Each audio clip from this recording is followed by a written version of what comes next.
Assalamualaikum warahmatullahi wabarakatuh. Alhamdulillahil azizil ghaffar, al-karimi wahhab, yaghfiru dunuba wa yasturu uyuba wa yujibu du'a wa yunzilul ghaisa minas sama. Nahmadu hamdan sakirin wa nastaghfiruhu istighfaran ta'ibin wa nas'aluhu min fadlil adim. Fahuwa jawadul karim wal barur rahim. Wa ashhadu anna Muhammadan nabiyyina wa sayyidina Muhammadan abduhu wa rasuluh. Kana yuksiru istighfaran wa taubatan wa yukarriru fil yaumi mi'atal marrah. Wa qad addu ashabu fil majlisi wahidin aksar istighfaran katsiran. Wa sallallahu wa salam wa tabaraka alaihi wa ala alihi wa ashabihi wa atba'ihi illa yaumiddin. Amma ba'd, fattaqullah wa atibu wa atiu wa tubu ilaihi wastaghfiruh wa anibu ilaihi was'aluhu fa inna Allah subhanahu wa ta'ala wasi'un ata mujibun du'a. Maha suci milik Allah SWT yang maha perkasa, lagi maha pengampun dan maha mulia, dan Allah SWT maha pemberi. Allah SWT mengampuni dosa-dosa, Allah Subhanahu wa ta'ala menutup aib-aib, dan Allah Subhanahu wa ta'ala mengabulkan doa-doa. Dan Allah Subhanahu wa ta'ala juga yang menurunkan air hujan dari langit. Bahwasanya Allah, ketika kita memuji kepada Allah Subhanahu wa ta'ala, maka kita memuji seperti orang-orang yang bersyukur kepadanya. Ketika kita meminta ampun kepada Allah Subhanahu wa ta'ala, maka kita minta ampun seperti orang-orang yang bertobat kepadanya.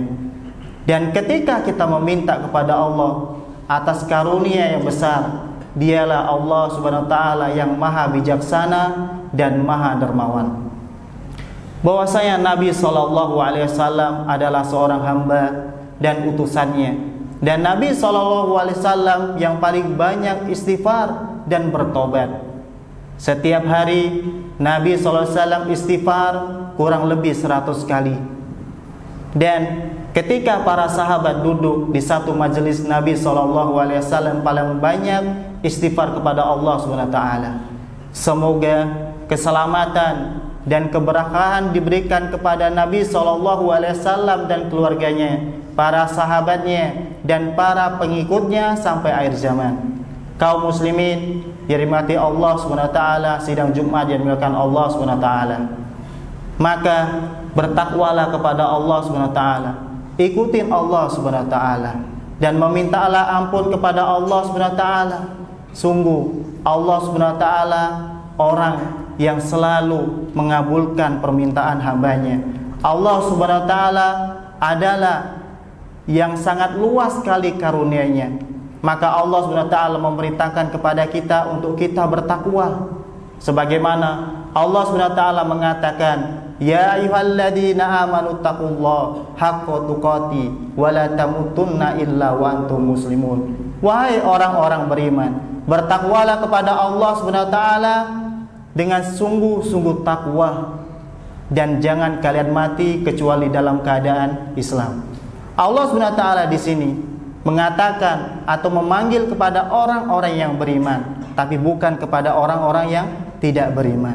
Dan Allah juga di sini memperingati bagi kita orang-orang yang beriman untuk bertakwa kepadanya, karena ketika kita bertakwa kepadanya, maka kita akan mati dalam keadaan Islam, bukan sebaliknya kita mati dalam keadaan musyrikin.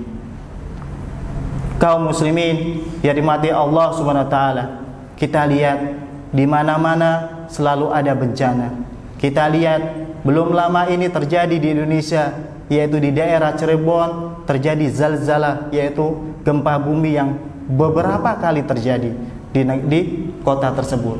Belum lama ini hujan turun menurun.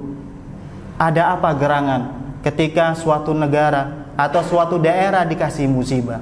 Allah Subhanahu wa taala sudah memperingatin, sudah memberi permisalan di dalam ayatnya. Daraballahu masalan qaryatan kanat aminatan mutmainnah. Allah Subhanahu wa taala memberi suatu permisalan di suatu negara. Dahulu negara tersebut itu aman dan tentram. Ya'tiha rizquha ragadan fi kulli makan. Dan Allah Subhanahu wa taala juga memberikan di suatu negara tersebut rizki yang melimpah di setiap penjuru kota. Fakafarat bi an umillah.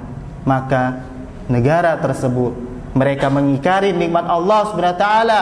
Fa'adakumullahu libasal ju' wal khauf bima kanu yasnaun. Maka Allah Subhanahu wa taala memperingatin, memberi kepada suatu negara tersebut yaitu apa? Baju kelaparan, ketakutan, bima kanu yasnaun, dengan apa yang mereka perbuat. Bayangkan, Allah Subhanahu wa taala telah memberi suatu permisalan, dan negara tersebut adalah yang diceritakan oleh para tafsir, yaitu negara Mekah dahulu. Negara tersebut bahwasanya diberikan Allah Subhanahu wa taala suatu karunia yang sangat banyak sekali, seperti buah-buahan yang melimpah, ya, rezeki di mana-mana. Akan tetapi mereka mendustakan Allah Subhanahu wa taala. Dengan cara apa? Dengan cara mereka mendustakan Rasul yang telah diutus oleh Allah Subhanahu wa taala. Dengan cara apa? Dengan cara mereka menyekutukan Allah Subhanahu wa taala. Allah Subhanahu wa taala mengatakan, "Walaqad ja'akum rasulun minhum fakadzabuhu." Ya. Dan sungguh telah datang pada kalian seorang rasul dari kaum kalian, fakadzabuhu, maka mereka mendustakan rasul tersebut. Fa'adahumul adab, maka mereka diberi adab oleh Allah Subhanahu wa taala. Wa ma dzalimun, dan mereka termasuk orang-orang yang berbuat zalim. Lihat. Jadi musibah itu datang, musibah itu turun karena apa? Karena banyak dosa. Musibah itu turun karena banyak dosa yang kita lakukan. Dan musibah itu diangkat karena apa? Karena kita banyak bertobat kepada Allah Subhanahu wa taala. Ingat perkataan Ali bin Abi Thalib. Dia mengatakan, "Manuzila bala'un illa bidambin, wa ma rufi'a bala'un illa bitaubah." Ali bin Abi Thalib mengatakan, ketika musibah itu turun karena banyak dosa, dan ketika musibah itu diangkat oleh Allah Subhanahu wa taala karena kita banyak bertobat kepada Allah Subhanahu wa taala. Kaum muslimin yang dirahmati Allah Subhanahu wa taala, dan Allah Subhanahu wa taala mengatakan, "Wa may yusyrik billahi faqad dhalla dhalalan ba'ida." Dan janganlah kalian menyekutukan Allah Subhanahu wa taala, maka orang yang menyekutukan Allah Subhanahu wa taala termasuk orang yang sesat, sangat jauh kesesatannya. Ini salah satu musibah yang menimpa kita. Dan Allah Subhanahu wa taala juga mengatakan, "Inna syirka ladumun adim." Sesungguhnya kesirikan itu adalah kezaliman yang sangat nyata. Nah, ini salah satu musibah yang menimpa di negara kita. Banyak sekali orang-orang yang dia beribadah tidak sesuai dengan yang diajarkan oleh Nabi sallallahu alaihi wasallam. Banyak sekali orang-orang yang dia beribadah tapi juga dia beribadah kepada orang lain. Bahwasanya Allah juga mengatakan, "Innallaha la yaghfiru ay yushraka bihi wa yaghfiru duna dzalik liman yasha." Dan Allah Subhanahu wa taala tidak akan mengampuni dosa syirik, yaitu dosa yang menyekutukannya, dan Allah mengampuni dosa selain itu, liman yasha, bagi Allah yang kehendaki. Ingat kaum muslimin, bahwasanya Allah Subhanahu wa taala tidak akan merubah suatu nikmat yang Allah berikan kepada manusia. Akan tetapi manusia itu sendiri yang berubah nikmat tersebut. Allah Subhanahu wa taala mengatakan, "Dzalika bi annallaha lam yakun mughayyiran ni'matan an'amaha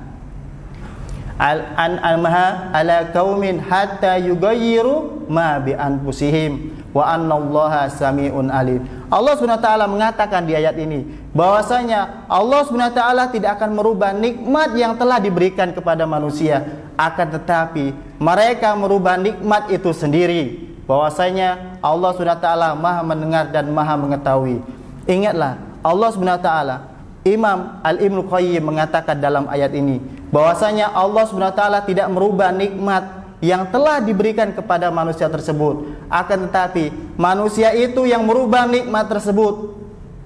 Dari apa? Manusia itu yang membuat suatu ketaatan jadi kemungkaran, suatu ketaatan menjadi kemaksiatan, suatu ketaatan menjadi dosa-dosa yang tersebar di dunia ini. Dan manusia itu juga yang menjadikan murka Allah, yang menjadikan maksiat kepada Allah. Ini salah satu yang dikatakan oleh Imam Al-Qayyim kenapa ayat ini terjadi. Dan bahwasanya ketika manusia itu tidak merubah sesuatu tersebut, nikmat dari Allah SWT, dan manusia yang membuat sesuatu yang baik menjadi jelek, aturan sebaliknya. Ketika suatu maksiat kita ganti sebagai ketaatan, ketika suatu kufur kita menjadikan nikmat, ketika suatu hukuman kita menjadikan keselamatan. Aturan seperti itu. Dan Allah Subhanahu wa taala juga mengatakan, wa annallaha la yughayyiru ma biqaumin hatta yughayyiru ma bi anfusihim. Dalika wa idza aradallahu biqaumin su'an fala maradda lahu wa ma hum min dunihi min walin. Allah Subhanahu wa taala mengatakan bahwasanya Allah Subhanahu wa taala tidak merubah suatu nikmat yang diberikan kepada manusia sehingga mereka merubah nikmat tersebut. Dan ketika Allah Subhanahu wa taala menghendaki sesuatu yang jelek untuk kaum tersebut, fala maraddalahu, maka tidak akan ada yang bisa menghentikan Allah Subhanahu wa taala. Wa ma hum min dunihi min walin, dan tidak ada penolong bagi orang-orang kecuali Allah Subhanahu wa taala. Sidang Jumat mari Allah Subhanahu wa taala, maka kita kembali kepada Allah Subhanahu wa taala, kita taat kepada Allah Subhanahu wa taala, ya. Karena apa? Karena ketika kita taat kepada Allah Subhanahu wa taala, maka nikmat akan diturunkan di negara kita. Maka nikmat yang baik akan senantiasa akan turun di negara kita. Karena apa? Karena kita taat kepada Allah Subhanahu wa taala. Bagaimana cara kita taat kepada Allah Subhanahu wa taala? Dengan cara kita mempelajarin ayat-ayat Allah, dengan cara kita mempelajarin hadis-hadis Nabi Muhammad SAW dengan pemahaman yang benar, dengan jalan yang benar. Itulah salah satunya. Contohnya, kita mempelajari ilmu Allah, itu adalah salah satu derajat yang utama. Dan ilmu itu lebih utama daripada kita melakukan sholat sunnah. Sebagaimana Al-Imam Syafi'i mengatakan, al-ilmu afdalu min sholatin nafilah. Ilmu itu lebih utama dari sholat sunnah. Aqulu qauli hadza wastaghfiru li wa lakum innahu huwal ghafurur rahim.